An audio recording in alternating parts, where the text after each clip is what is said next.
Hello viewers, अस्सलाम वालेकुम। मैं वसीम सादिक कुरैशी। वीवर्स, एक बहुत ही बड़ी न्यूज़ निकल कर आई है और ये सेंट्रल गवर्नमेंट के मिनिस्टर ने इसको बाकायदा ऐलान किया है आज कि जो टीईटी और सीटेट होता था और वो हर साल होता था और उसकी वैलिडिटी थी, जो स्टूडेंट जो तो पास हो जाते थे उसको क्वालिफाई कर लेते थे, तो उसकी वैलिडिटी 7 साल की थी। महाराष्ट्र के अंदर भी यही था और बहुत सारी रियासतों में अलग अलग, कहीं पर 6 साल, कहीं पर 5 साल उसकी वैलिडिटी थी।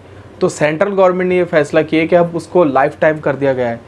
यानी वो जो सीटेट और टीईटी जो हम राज्यों के अंदर देते थे और देने के बाद अगर आपको नौकरी नहीं लगती थी 7 साल के अंदर, तो फिर आपको दोबारा उसको टीईटी देना होती थी, सीटेट देना होता था।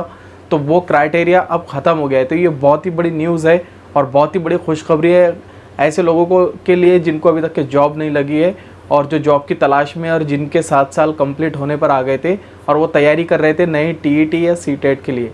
तो मैं उम्मीद करता हूँ कि आपको भी बहुत अच्छी न्यूज़ लगेगी। अगर आपको ये न्यूज़ अच्छी लगी है तो उसको शेयर कीजिए और पूरी डिटेल आप चाहे तो गूगल के ऊपर जाकर इसकी ले सकते हैं। मैं सिर्फ आपको शॉर्ट में एक छोटी सी न्यूज़ बता दिया हूँ और ये न्यूज़ बहुत ही खुशी वाली न्यूज़ है ऐसे लोगों के लिए जो अभी टीईटी वगैरह जो क्वालिफाई कर चुके हैं। तो मैं उम्मीद करता हूँ वीडियो अच्छा लगा होगा तो शेयर कीजिए।